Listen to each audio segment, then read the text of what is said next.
ನನಗೆ ಸರ್ ನಾನು ನಿಜ ಹೇಳ್ತೀನಿ, ಇದನ್ನು ನನಗೆ ಕರೆಕ್ಟಾಗಿ ಒಂದು ಇಷ್ಟೋ ಟಚ್ ಮಾಡಬೇಕು ಅಂತಂದ್ರೆ ಒಂದು 3-4 ತಿಂಗಳು ಬೇಕು ನನಗೆ ಅಂತ. ಮೇಲೆ ಅವತ್ತೇನು ರಿಹರ್ಸಲ್ ಮಾಡಲಿಲ್ಲ, ಸುಮ್ಮನೆ ನಾನೇ ನೋಡ್ತೀನಿ. ನಾನು ಅವ್ರಿಗೇನೋ ಒಂದು ಸುಳ್ಳು ಹೇಳಿದೆ, ನಾನು ಫಸ್ಟೇ ರಿಹರ್ಸಲ್ ಮಾಡಲ್ಲ, ನಾನು ಫಸ್ಟೇ ಬರೀ ನೋಡ್ಕೊತೀನಿ. ಇದು ನನ್ನ ಸ್ಟೈಲು ಅಂದೆ. ದೇವರೇ ನನ್ನ ಸ್ಟೈಲ್ ಅದಲ್ಲ,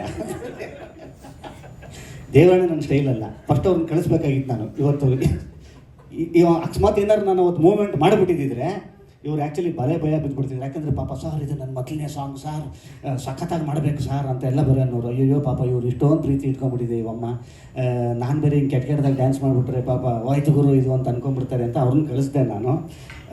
ನೀವು ಸುಮ್ಮನೆ ನೋಡಿ ನನ್ನ ಮೂಮೆಂಟ್ ಎಲ್ಲ ನೋಡಿ ನೀವು, ಅದೆಲ್ಲ ಒರಿಜಿನಲ್ ಮೂಮೆಂಟು. ನಾನು ಇದೇ ಒರಿಜಿನಲ್ ಮೂಮೆಂಟ್ ಏನೋ ಅಂತ ನಿಮ್ಗೆಲ್ಲರೂ ಅನ್ನಿಸ್ತಾ ಇರಲಿ ಅಂತ ಅಂದ್ಕೊಂಡು ಸುಮ್ಮನಾಗಿದ್ದೆ. ಇವರು ಒಂದು ವಿಡಿಯೋ ಬಿಟ್ಟರು, ಮುಂದ್ಗಡೆ ಇವರು ಡ್ಯಾನ್ಸ್ ಮಾಡ್ತಾವ್ರೆ, ಹಿಂದ್ಗಡೆ ನಾನು ಮಾಡ್ತಾಯಿದ್ದೀನಿ. ಅದು ನೀವೇ ಯೂಟ್ಯೂಬಲ್ಲಿ ಹಾಕಿದ್ರಿ ಅಂತ ಕಾಣಿಸುತ್ತೆ. ನಾನು ಸುಮಾರು ಇದರಲ್ಲಿ ಕಮೆಂಟಲ್ಲಿ ನೋಡ್ತಾ ಇದ್ದೀನಿ ನಾನು. ಅದು ಯಾವುದು ಆದರ್ಶಿನಿ, ಕರೆಕ್ಟ್, ಹಿಂದ್ಗಡೆ ಅದು ಯಾರೊಬ್ರು ಕಮೆಂಟ್, ಫಸ್ಟ್ ಕಮೆಂಟೆ ಕೊರಿಯೋಗ್ರಾಫರ್ ರಾಕ್ಸ್ ಶರಣ್ ಶಾಕ್ಸ್ ಅಂತ. ಇದು ಬೇಕಾಗಿತ್ತ ನನಗೆ? ಅಲ್ಲಿ ತನಕ ಬೆಸ್ಟ್ ಡ್ಯಾನ್ಸರ್ ನಾನು, ಸಾಕಾತು ಡ್ಯಾನ್ಸರು ಅಂತಿತ್ತು. ಇವಮ್ಮ ಅದು ಹಾಕಿದ್ರು ರೀ ವಿಡಿಯೋ. ಅವಾಗ ಆ್ಯಕ್ಚುಲಿ ಹೇಳ್ಬೇಕು ಅಂತಂದರೆ ಅದು ನಿಜವಾದ ಮೂಮೆಂಟು, ಹಂಗೆ ಮಾಡಬೇಕಾಗಿತ್ತು ನಾನು.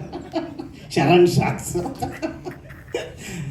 ಭಾಳ ಚೆಂದ, ತುಂಬ ಒಳ್ಳೆಯ ಕನ್ನಡ ಚಿತ್ರರಂಗಕ್ಕೆ ಮುಂಬರುವ ದಿವಸಗಳಲ್ಲಿ ಒಂದು ಅಸೆಟ್ ಆಗುವಂಥ ಕೊರಿಯೋಗ್ರಫರ್ ಇವತ್ತು ಈ ಚಿತ್ರದ ಮುಖಾಂತರ ಬರ್ತಾ ಇದ್ದಾರೆ ಅಂತ ಅನ್ನೋದಾದರೆ, ಚೂಮಂತರ ನೆನೆಸ್ಕೊಳ್ಳಿಕ್ಕೆ ನಾವು ಇನ್ನೂ 10 ವರ್ಷ ನೆನೆಸ್ಕೊಳ್ಳಿಕ್ಕೆ ಹಲವಾರು ಕಾರಣಗಳು. ಏನಕ್ಕೆ ಅಂತಂದರೆ ಈ ಥರದವರೆಲ್ಲ ನಮ್ಮ ಜೊತೆಯಲ್ಲಿ ಇರುವಂಥದ್ದು.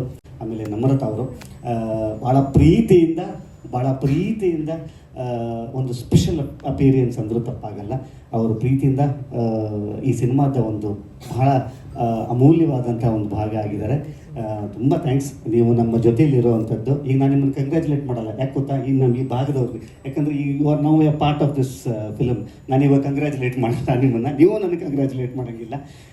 ಮುಂಬರುವ ದಿವಸಗಳಲ್ಲಿ ಅವರ ಪೊಟೆನ್ಷಿಯಲ್ಗೆ, ಅವ್ರಿಗಿರುವಂಥ ಟ್ಯಾಲೆಂಟ್ಗೆ, ಅವರು ಡಿಸರ್ವಿಂಗ್ ಇದಕ್ಕೆ ಖಂಡಿತವಾಗ್ಲೂ ಮುಂಬರುವ ದಿವಸಗಳಲ್ಲಿ ದೊಡ್ಡ ಪಾತ್ರಗಳು ಮಾಡುವಂಥ, ನಾವಿಬ್ಬರ ಜೊತೆಯಲ್ಲಿ ಮಾಡುವಂಥ ಒಂದು ಅವಕಾಶ ನನಗೂ ಸಿಕ್ಕಲಿ ಅಂತ ಹೇಳ್ತೀನಿ. ಮೇಘನ ಅವ್ರ ಬಗ್ಗೆ ನಾನು ಇನ್ನೇನು ಜಾಸ್ತಿ ಮಾತಾಡೋಂಗಿಲ್ಲ, ಎಲ್ಲ ಮಾತಾಡ್ಬಿಡ್ತೀನಿ. ಅವ್ರೂ ಅಷ್ಟೇ ಬೇಡ ಅಂತ ಇದ್ದಾರೆ ಅವರು. ಅವಿನಾಶ್ ಅವರು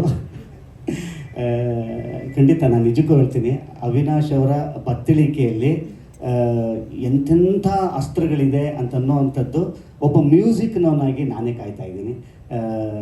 ಯಾಕಂತಂದರೆ ಅವ್ರಿಗೆ ಗೊತ್ತು ನನಗೆ, ಅವ್ರಿಗಿದ್ದಂಥ ಚಾಲೆಂಜಸ್ ಈ ಸಿನಿಮಾದಲ್ಲಿ. ಚಿಕ್ಕದೊಂದು ಅವಕಾಶ ಸಿಕ್ಕರೂ ಕೂಡ ಅಲ್ಲಿ ಅವ್ರದ್ದೇನೋ ಒಂದು ಸ್ಟ್ಯಾಂಪನ್ನ ಒತ್ತುತ್ತಾರೆ. ಯಾಕಂತಂದರೆ ಅವರಿಗೆ ಇರುವಂಥ ಅಷ್ಟು ಸಂಗ್ರಹ, ಮ್ಯೂಸಿಕ್ಕಿನ ವಿಚಾರದಲ್ಲಿ ಸಂಗ್ರಹ. ಖಂಡಿತವಾಗಲೂ ಸರ್ ಈ ಸಿನಿಮಾದ ಮುಖಾಂತರ ಮುಂದಿನ ವರ್ಷಗಳಲ್ಲಿ ನಮ್ಮ ಕೈಗೂ ಸಿಗಲಾರ್ದಷ್ಟು ಬ್ಯುಸಿ ಆಗಲಿ ಅವಿನಾಶ್ ಅನ್ನೋವಂಥದ್ದು ನನ್ನ ಆಶಯ. ಮತ್ತು ನವನೀತ್ ಅವ್ರಿಗೆ ಏನು ಹೇಳಿ ನೋಡಿ, ನವನೀತ್ ಅವರು ಎಷ್ಟು ಟ್ವಿಸ್ಟ್ಗಳು ಮತ್ತು ಸಿನಿಮಾದಲ್ಲಿ ಸರ್ಪ್ರೈಸಸ್ ಇಡ್ತಾರೆ ಅಂತಂತಂದರೆ, ಇಲ್ಲಿ ಬಂದಮೇಲೆ ಗೊತ್ತಾಗಿದ್ದು ಈ ಸಾಂಗ್ ರಿಲೀಸ್ ನನಗೆ ಅಂತ. ಸರ್ ಒಂದು ಚಿಟ್ ಚಾಟ್ ಸಾರ್ ಅಂತ ಕರ್ಕೊಂಬಂದ್ರು ನನಗೆ. ಇಲ್ಲಿ ನೋಡಿದ್ರೆ ಇಲ್ಲೇನೋ ಓಡ್ತಾ ಇತ್ತಲ್ರಿ ಅಂತಂತಂದೆ. ಅದೇ ಸರ್ ಒಂದು ಲಾಸ್ಟ್ ಮೂಮೆಂಟು ಏನೋ ಆಯಿತು ಟ್ವಿಸ್ಟ್ ಅಂತಂದರು. ನನಗೆ ನೋಡಿ ಯಾವ ರೇಂಜಿಗೆ ಎಲ್ಲಿ ತನಕ twist ಇಡ್ತಾವ್ರೆ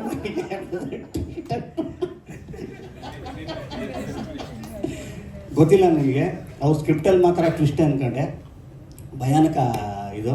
for the first time ಬೇರೆ ಡ್ರೆಸ್ಸಲ್ಲಿದ್ದೀನಿ ನಾನು.